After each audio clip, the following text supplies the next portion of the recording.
Hello everyone, good morning and welcome back to our Bangla Vlog channel. আজকে আমরা এখন মন্দিরে যাচ্ছি, পুজোতে ফোন অ্যালাউড না, সবাই রেডি হয়ে গেছে, দেখতে পাচ্ছ ফোন অ্যালাউড না, এই কারণে ফোন নিয়ে যেতে পারবো না, সবাই সেজে বুঝে ফোন বাড়ি রেখে যাচ্ছি। তো মন্দির থেকে অনেকক্ষণ আগেই চলে এসেছিলাম, বাজে লাগছে দেখতে আমাকে, শ্রীলঙ্কার লাগে।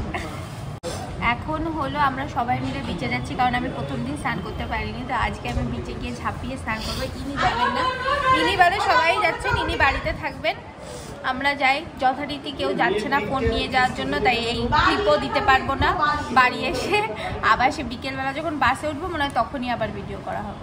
তো মন্দিরে গিয়ে তো খুবই ভালো লাগলো আমার, যথারীতি আবার যখন না আমি ওই জানিস ওই যখন ওই মানে মেন মন্দিরটায় ঢুকেছিলাম ঠাকুরের মুখটা থেকে, তেমন আবার সেরকম এমন একটা কাজ হয়ে যায়, ওই রকম সিচুয়েশন হয়েছিল, যেমন তারাপীঠে গিয়ে হয়েছিল ওই রকম একটা ব্যাপার। যাই হোক, তো আমি শাড়ি পরে গেছিলাম জন্য আমার খুব কষ্ট হয়েছে। শাড়ি পরে আর কেউ যেও না, যাই করো গরমের মধ্যে, হ্যাঁ মারাত্মক গরম। গরমকালে তো পুরীতেই এসো না, ফার্স্ট অফ অল শীতকালে আসো। তো পৃথিবীতে তো 4টে ধাম আছে, তার মধ্যে একটা ধাম দুজনে একসাথে প্রথমবার গেলাম, খুব ভালো লাগলো। ওখানে যে ট্র্যাডিশনাল ওয়ে অফ মানে সব কিছুই ওখানে ট্র্যাডিশনালি মেনটেন করেছে, মানে যে যবে মন্দির তৈরি হয়েছিল তখন যেভাবে হতো আজও সেইভাবেই হয়। এই জিনিসগুলো দেখলাম নিজের চোখের, একটা অদ্ভুত একটা দৃশ্য। আর কিছু কিছু জিনিস যেমন বলেছিল যে জগন্নাথ মন্দিরের ওপরে যে ফ্ল্যাগটা, যেদিকে হাওয়া হয় হাওয়ার অপোজিট দিকটা নদী, এটা কোনোদিনও এটা তো মানে আমরা চারিদিকে একটাই পতাকা ছিল, সেই পতাকাটা দেখলাম যেদিকে উঠছে ওইটা কিন্তু তার অপর দিকেই উঠছিল, আর রেফারেন্স পাইনি, একটাই পতাকা দেখেছিলাম অন্যদিকে ছিল। যাই হোক, সেটা একটা জিনিস। আর বাকি মন্দির সব মানে এটা তো অনেক, আমরা অ্যাকচুয়ালি মহাভারত তার এক্সটেন্ডেড পার্ট অনেকটাই ব্যাপারে এই ব্যাপারে পড়াশোনা করেছি, বিকজ অফ উইচ আমরা এখন যখন গিয়ে দেখছি জিনিসগুলো আরও ভালো লাগছে, মানে রিয়েলাইজ করতে, যেটা আচ্ছা এইটাই ওই জিনিসটা।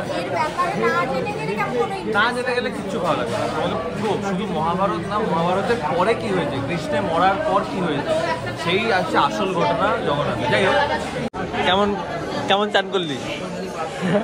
খুবই ভালো লেগেছে, বেশি জলে যাইনি আমি, এই কোমর অব্দি গেছিলাম, দাদা তো কত দূর চলে যাচ্ছিল, যাই হোক ও একটু বেশি লম্বা দেয়, খুবই ভালো লেগেছে। কিন্তু জলটা খুব নোনতা, তো চোখের মধ্যে গেলে জ্বালা করছিল, মারাত্মক জ্বালা করছিল চোখ। পরে একবার পাড়ের দিকে এসে বসেছি আর জল এসছে, আমি পুরো জলটা 3বার এরম করে পাল্টে দিয়েছে, আমি ভেবেছি একটু বসে। যাই হোক, এখন বাড়ি গিয়ে একটু রেস্ট মানে ফ্রেশ হলাম, আবার আমি আর শুধু খেতে এসেছি, এখন বাকিরা ফ্রেশ হচ্ছে। হ্যাঁ, এখানে আমরা নিয়েছি হলো চিকেন থালি একটা আর একটা এগ থালি। এই আমাদের খাবার এসে গেছে, অনেক ভালো কোয়ালিটির খাবার, অনেক কম দামে পাওয়া যাচ্ছে।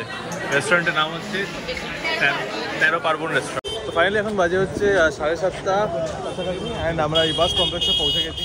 যাই হোক, আমি সারাদিন মোটামুটি কিছু করা হয়নি, তো নাথিং টু শো। এখন ওরা ওই জায়গাটা দাঁড়িয়ে আছে, মোটামুটি ওখান থেকে আসছে ওরা, আর আমাদের বাস হচ্ছে এইটা। তো আমরা এখন, এটা টাইম হচ্ছে 8:15 ছাড়বে, দেরি আছে এখন। পুরী শেষ কিরে?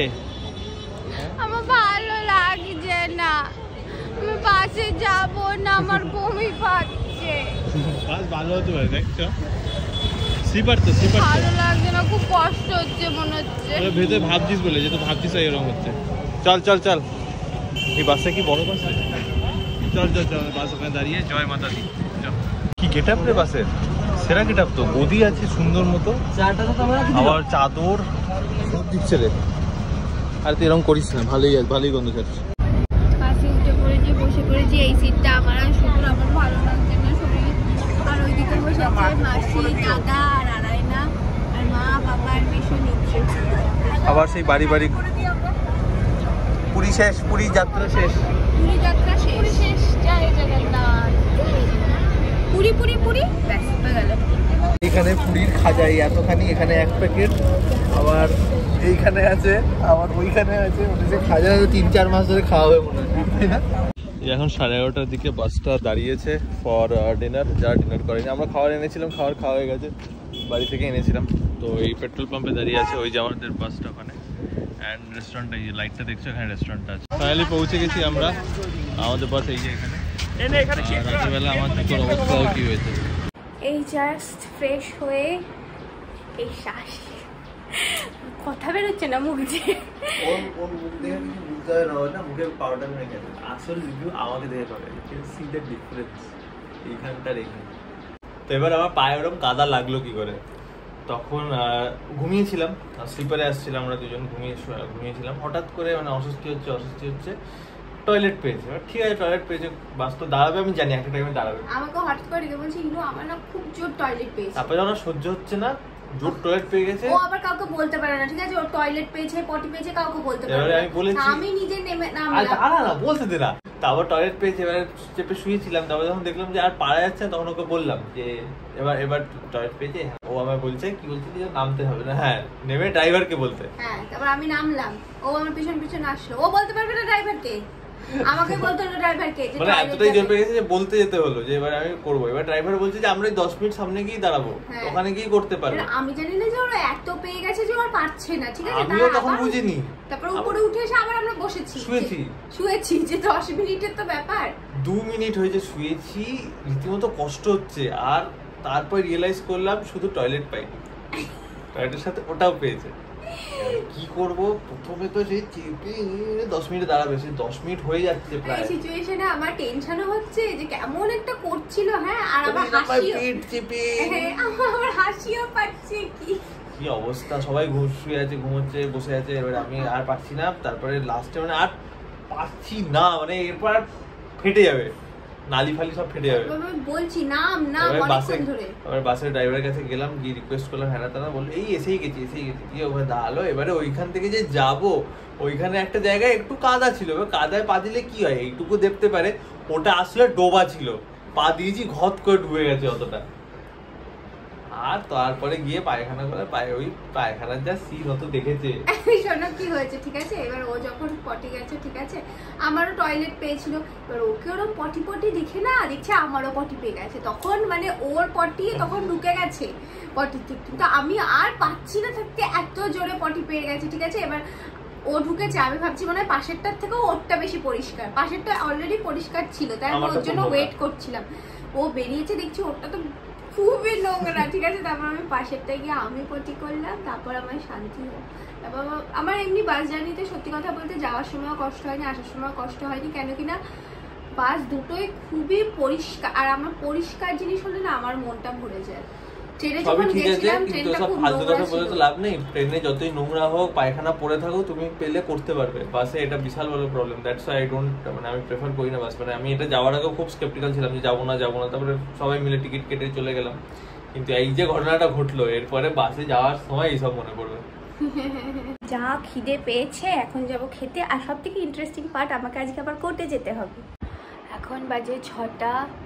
সেই যে সকালবেলা খেয়ে ঘুমিয়েছি, ঘুম থেকে উঠেছি মনে হয় 2:30টার সময়। দুপুরে খাবার খেয়ে আবার ঘুম। এই এখন উঠলাম ঘুম থেকে। আজকে কোর্টে যাওয়ার দরকার ছিল, কিন্তু কোর্টে যেতে পারিনি আমি, শরীরটা আর দিচ্ছিল না। কোর্টে গেলে মারা যেতাম আমি আজকে লিটারালি। এই যে ইনি কাজ করছেন, মা চা দিয়ে গেছে, আমি একটু চা খাবো এখন। চা খেয়ে তোমাদেরকে আমি দেখাচ্ছি যে পুরী থেকে আমরা কি এনেছি। মানে আমাদের এ বাড়ির জন্য বেশি কিছু আনা হয়নি, সবারগুলো যদি একসাথে করা হতো, মানে মাসি, তারপর দাদা, মা, দিদা, এই বাড়ির সব জিনিসগুলো যদি একসাথে দেখাতে পারতাম তাহলে অনেক জিনিস হতো। তো এখন বসে সব আনপ্যাক করছিলাম। দেখো কত জামা কাপড়, কত জিনিস নিয়ে গেছি। এর মধ্যে অর্ধেক জিনিস, এই জায়গাটার অর্ধেক জিনিস ইউজ করিনি, কিন্তু এখানকার সব জিনিস ইউজ হয়েছে। যাই হোক, তোমাদের দেখাচ্ছিলাম আমি কি জিনিস এনেছি। এটা হচ্ছে একটা হার নিয়েছি, আর এর সাথে এই দুটো কানের আছে। এই দুটো আমাকে মাসি কিনে দিয়েছে, আমার ছোট মাসি। আর এইটা একটা চাদর আছে, এটা হলো মা কিনেছে, আমার মা, মানে এই বাড়ির মায়ের জন্য। দেন একটা ব্যাগ আছে, এটাও আমার মা কিনেছে এই বাড়ির মায়ের জন্য।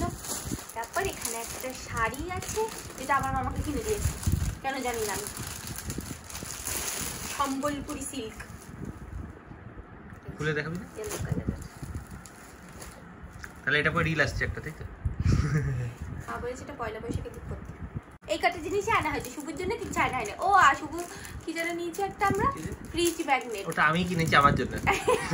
কারণ আমরা ডিসাইড করেছি যে আমরা এবার থেকে যেখানেই যাব আমরা একটা করে ফ্রিজ ম্যাগনেট আনবো, এনে ফ্রিজে সব ম্যাগনেটগুলো লাগিয়ে একবার দেখবো যে আমরা এখানে গেছি না। এই একটা জিনিস দেখাতে ভুলে গেছিলাম, এটা হচ্ছে সিঁদুর কৌটো। এটা আমাকে শুভু কিনে দিয়েছে। এই একটাই জিনিস, যাই হোক আজকে ভিডিওটা এই অবধি রাখছি। তোমাদের যদি ভিডিওটা ভালো লেগে থাকে তাহলে like comment share and subscribe করে দিও, আর আমাদের দুজনকে ইনস্টাগ্রামে ফলো করে দিও। সো দেখা হচ্ছে নেক্সট ভিডিওতে। Till then tata, bye by.